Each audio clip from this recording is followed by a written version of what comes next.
and welcome to Primetime Beach. Aujourd'hui, on part sur un tout nouveau thème proposé par Runner Hanaez, le giallo. Difficile de faire un choix concernant cette thématique tant j'aime le giallo. Je ne reviendrai pas sur son histoire car ma carte blanche vous a concocté un petit tour d'horizon du genre, ainsi qu'une superbe recommandation d'ouvrage, mais aussi parce que Cinéma et Politique a déjà fait une vidéo très complète sur le sujet. Une vidéo que je ne peux que vous conseiller bien sûr. Aujourd'hui, j'ai choisi d'évoquer deux proto-gialli que je porte dans mon cœur et j'espère que la découverte ou redécouverte de ces films vous plaira. Pour commencer ce 22e jour, j'ai décidé de déclarer mon amour à Mario Bava, ce réalisateur surnommé le magicien des couleurs. Le paternel du giallo m'en met toujours plein la vue, que ce soit par sa maîtrise technique, sa gestion des couleurs dans la planète des vampires ou encore Six femmes pour l'assassin, mais aussi ses effets spéciaux dans les vampires. Je pourrais passer des heures à écouter Mario Bava expliquer comment il a mis en place le morphing dans ce long métrage. Vous savez à quel point j'aime les couleurs, Mario et moi on est fait pour s'entendre. Alors j'aurais pu vous parler de Six femmes pour l'assassin ou encore La baie sanglante, mais j'ai décidé de revenir sur un proto-giallo dans la lignée des thrillers hitchcockiens, avec La fille qui en savait trop. Déjà parce qu'un jour du calendrier ne suffirait pas pour Six femmes pour l'assassin, mais aussi et surtout, je suis désolée, car je dois l'avouer, je n'aime pas vraiment La baie sanglante. De plus, La fille qui en savait trop est un film qui est trop peu évoqué dans la filmographie de Bava, c'est pourquoi il méritait une place dans la 4e saison du calendrier. J'ai découvert ce film tardivement, mais il est encore aujourd'hui l'un de mes favoris de Bava. Sorti en 1963, ce long métrage de Bava marque la transition entre le thriller hitchcockien et la vague des gialli. D'abord prévu comme une comédie, Mario Bava préfère attendre vers le thriller, même s'il ne manquera pas de glisser quelques traits d'humour dans son film. Cette fille qui en savait trop n'est autre que Nora, une jeune américaine venue à Rome afin de rendre visite à sa tante. Sitôt arrivée, elle sera témoin d'un crime atroce. À la vue de cette violence, Nora perdra alors connaissance. Seul petit bémol, lorsqu'elle se réveillera, toutes les preuves auront disparu et personne ne semblera vouloir la croire. Face à ce mystère, Nora ne saura plus vraiment si elle peut se fier à ses souvenirs et à son esprit. Elle décidera alors de mener seule son enquête afin de démasquer le tueur, mais aussi de comprendre ce qu'elle a vu. Dans La fille qui en savait trop, Bava instaure bon nombre de codes qui seront repris par la suite dans les œuvres de Dario Argento, et notamment dans le film L'oiseau au plumage de cristal, ou encore Profondo Rosso, soit un ou une touriste qui est témoin d'un meurtre qu'il ou elle n'aurait pas dû voir. De ce fait, ce témoin va alors devenir la cible du tueur, le forçant à devenir enquêteur malgré lui. Ici, Bava nous dépeint une jeune femme férue de romans policiers. Son entourage pensera d'ailleurs que c'est cette passion pour cette littérature qui l'a poussée à imaginer ce meurtre. De plus, le film jouera avec les codes de ce type de roman dans la mise en scène, mais aussi dans cette voix off qui accompagne les pensées et l'enquête de Nora. Est-il possible que le crime ait été répété dans des circonstances identiques?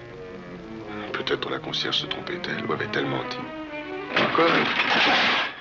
Un choix qui apporte beaucoup de charme au long métrage tout en le rendant très ludique pour le spectateur. Au fur et à mesure du film, Nora deviendra une véritable enquêtrice en herbe qui mettra à profit tout ce qu'elle a appris au cours de ses lectures, en cherchant des preuves mais aussi en créant des pièges dignes de Maman j'ai raté l'avion, afin de piéger le tueur. Tantôt en utilisant du talc pour garder les traces des méfaits du tueur ou en créant une véritable toile de fil dans son salon. Tout se joue à travers les yeux de Nora et le spectateur prendra beaucoup de plaisir à mener l'enquête avec elle. Cette jeune femme qui vivait à travers ses romans de gare sera bien malgré elle plongée au cœur d'un thriller horrifique. Le tout accompagné par le charmant docteur Marcello Bassi qui finira par lui porter main forte dans sa quête de vérité. Un docteur ici interprété par John Saxon, alias le papa de Nancy dans Freddy les Griffes de la nuit. Outre son aspect très ludique, proche des livres dont vous êtes le héros, ce que j'aime tout particulièrement dans La fille qui en savait trop, c'est que Bava n'utilise pas d'artifice. Ici, il joue seulement sur les clairs-obscurs, sur l'éclairage des visages et leur expression, mais aussi sur la peur qui se joue dans l'obscurité. Ainsi, il s'amusera à nous faire cauchemarder par le seul fait de placer son décor durant la nuit.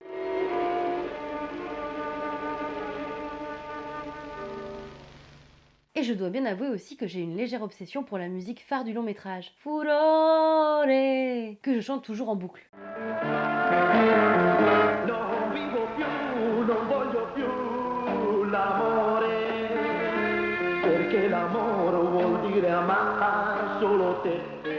Enfin, La fille qui en savait trop est un classique du cinéma italien qui ravira les férus de polar mais aussi les fans de gialli de la première heure. Le film a été édité en Blu-ray dans une superbe édition Mediabook chez Sidonie, tout comme Les Vampires ou encore Le Masque du Démon. Le second film que j'ai choisi est un giallo franco-italien réalisé par Ambrogio Molteni et Jean Josipovici en 1964. Je suis tombée sur ce film alors que je fouillais dans les tréfonds des gialli et ce fut un véritable coup de cœur. Ce long métrage n'est autre que Les Possédés du démon, un film bien souvent considéré comme un giallo, mais il s'agira plutôt d'un proto-giallo. Tout comme La fille qui en savait trop, il s'agit d'un long métrage précurseur dans le genre. Les deux films sont par ailleurs sortis à quelques mois d'intervalle l'un de l'autre. Ce qui est intéressant avec Les Possédés du démon, c'est qu'il est à la frontière entre plusieurs genres. Le film d'horreur gothique, dont il reprendra les tropes, le whodunit, type Cluedo, mais aussi le proto-slasher. Les possédés du démon nous embarquent dans un manoir digne d'un film d'épouvante gothique. Ce manoir, c'est celui des parents de Ricky qui se sont absentés pour le week-end. Oui, on a tous un manoir en demeure familiale, c'est bien connu. En l'absence de ses parents, Ricky va donc organiser une grande fête avec tous ses amis. Oui, il y a une vibe teen movie et slasher là. La fête bat son plein, notre bande enchaîne les danses old school et les jeux en tout genre dans une première partie du long métrage tout de même un peu molle. Les jeunes hommes traînent près de la cheminée tandis que les femmes, elles passent apparemment une bonne partie du film à se repoudrer le nez. Oui, le long métrage a tout de même pris un petit coup de vieux. Les possédés du démon souffrent en effet de cette première partie parsemée de jeux désuets, de conversations superficielles et de danses d'un autre temps. Car apparemment, ces jeunes femmes ne savent que se maquiller et essayer de beaux vêtements. Le tout en ricanant bêtement en observant un diamant. Cependant, cette petite fiesta entre jeunes gens de bonne famille va vite tourner au cauchemar tandis qu'Anthony aura une série de prémonitions annonçant la mort de l'un d'entre eux. Ici, Anthony, notre médium, sera campé par John Drew Barrymore, le paternel de Drew Barrymore. Suite à cette prémonition, Anthony tentera en vain de convaincre ses amis de quitter les lieux afin d'empêcher cette prémonition. Et c'est là que le métrage devient intéressant, alors que le premier meurtre a enfin lieu. Dès lors, notre bande de petits bourgeois tentera de démasquer le tueur qui se cache parmi eux, mais aussi de survivre à la nuit. Tout d'abord en restant au maximum groupés, oui, les bonnes règles de films d'horreur ne changent pas, mais aussi en tentant de déterminer qui pourrait bien être le tueur, en retraçant le fil de la soirée. Le Cluedo est enfin lancé et il fonctionne à merveille. Un whodunit qui s'accompagnera d'une ambiance de château hanté empreint de Haunting of Hill House ou encore de House on Haunted Hill qui sortira bien des années plus tard. Ainsi, un tueur se cache parmi notre bande de jeunes bourgeois, mais sauront-ils le mettre à jour avant de passer à la casserole ? Les possédés du démon n'a pas connu de sortie en DVD en France à ma connaissance. Je n'ai pu le voir que dans une copie d'assez mauvaise qualité et il n'a malheureusement pas eu de restauration. On peut facilement imaginer qu'il est totalement passé inaperçu face à la fille qui en savait trop. Cependant, il s'agit d'un long métrage plus que satisfaisant qui n'est pas à négliger dans l'histoire des slashers.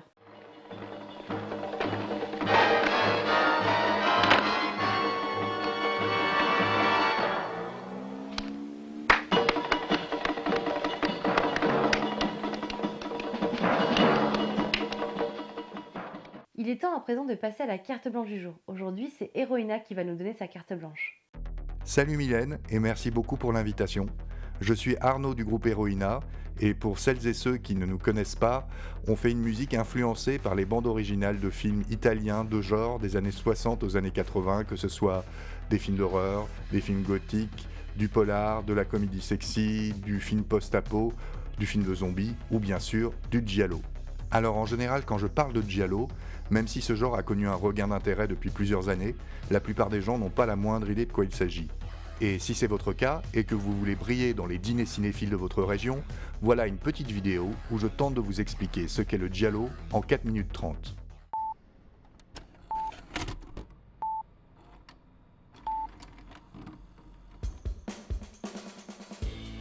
Après la Seconde Guerre mondiale, les États-Unis vont tourner de nombreux films en Italie, afin de bénéficier de coûts plus bas et d'infrastructures locales comme les studios de Cinecittà par exemple.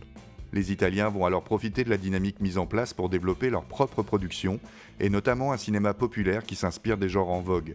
Le western, qui par les films de Léon reste aujourd'hui le genre le plus connu, mais aussi le péplum, l'espionnage, le film de pirate ou encore l'horreur, en les adaptant à une vision plus latine, plus européenne, réinventant parfois des genres un peu moribonds.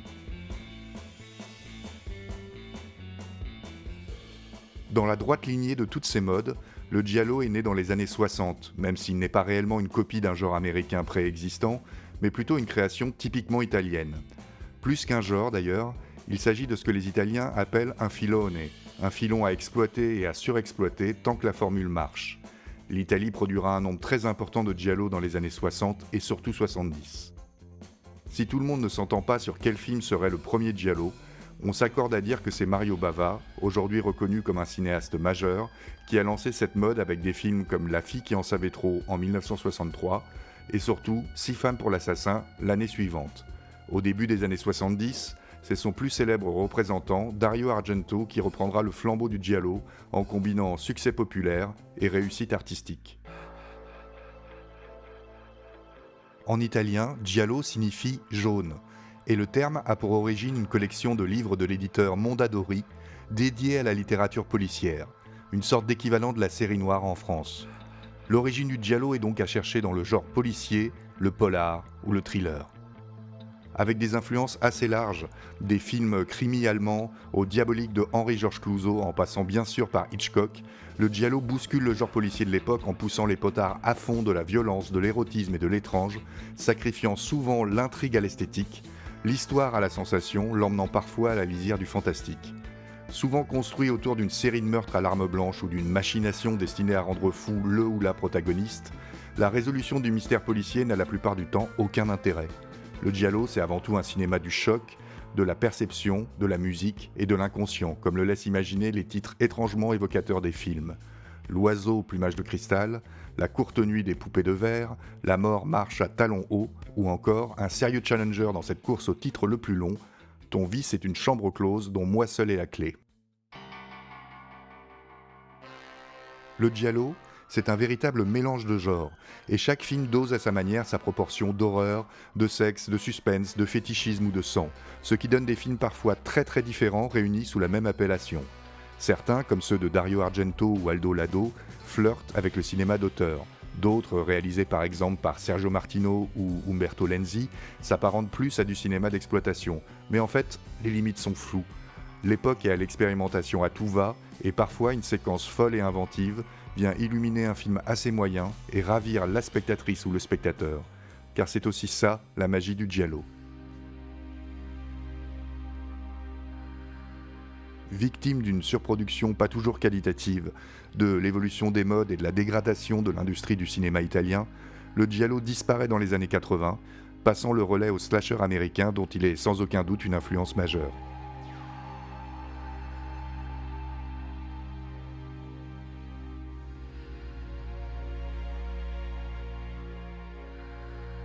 Mais l'atmosphère, les partis pris esthétiques du giallo ont marqué plusieurs générations de cinéastes, et on en retrouve des traces discrètes ou des hommages parfois évidents dans le cinéma contemporain. Fidèle à sa nature, il s'agit de films assez différents, du cinéma d'auteur postmoderne de Kate Forzani, au thriller anglais Last Night in Soho d'Edgar Wright, en passant par l'horreur du Malignant de James Wan. Alors si l'univers baroque du giallo vous tente, vous trouverez partout sur internet des listes, des tops, des recommandations. J'ai fait ici qu'une petite introduction, une courte définition du giallo.